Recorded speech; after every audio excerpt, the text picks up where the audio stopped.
Yung, magpapakain pala ako ng gagamba ngayon. Ito, papakainin ko yung mga malnourished na gagamba na nabili ko. Ang liliit eh. Ang papayat eh. Ito rin sa kabila. Pinainom ko na nga yan eh para medyo mag-survive eh. Andito. Ito yung may asukal. Tubig na may asukal. Tapos ito, try ko siya pakainin eh ito. Alamang maliliit na hipon. Yan, tetest ko siya kung kinakain nila yan. Tapos tignan ko kung tumaba sila kung inubos nila. Para mura lang yung pagkain na sa gagamba. Oh. Yan, sasawsaw ko lang siya sa dito sa may tubig na may asukal. Sawsaw natin.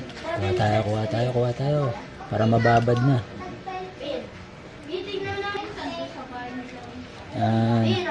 Sausaw lang natin dyan. Try ko lang pakainin. Ito na, sausaw ko na sa may asukal na may tubig. Pakainin natin. Tingnan natin kung kakagat. Ganito lang ay magpakain. Tapat nyo lang sa niya. Bibig. Natin. Kagat. Tigisan na sila. Masyado. Yun, kumagat. Try pa tayo isa. Kumagat. Ito. Ayoko na sukatin eh. Sana ba yan? Ayun. Ito. Try natin. Sana kumagat. Hoy, kain. Kagat. Tulog ikaw. Ayun. Kumalaw na. Ouch. Wag to. Try tayo sa iba. Yun, kumagat. Ayun kumagat kita nyo. Ito, kinakain niya na Ngayon, babalikan natin sila kapag tumaba sila. Pag naubos nila, tingnan natin kung paborito nila yan.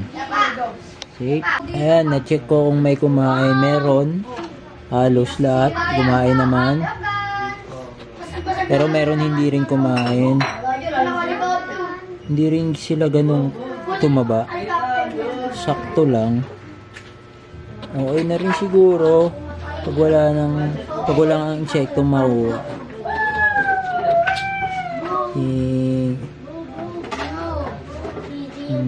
Ayun may mga hindi kumain. Ayun mga hindi kumain. Ito, chinek ko to. May mga hindi kumain ang payat eh. Pero iba kumain mataba. Ito tulad nito payat pa rin. Ito maba. Ayan, tumaba siya. Naubos niya. Naubos niya. Mas maganda talaga yung hipon na malaki. Kasi kaysa sa maliit. Yung hipon na malaki naubos nila. Pero okay na rin naman. Pwede na. Kinakain pa rin naman nila. Ayun. Pag wala kayong mahuling insekto, pwede na to yung alamang. Ayun. Pero the best, base sa pag-oobserba ko, hipon talaga. Tapos, try ko yung atay na manok sa sunod.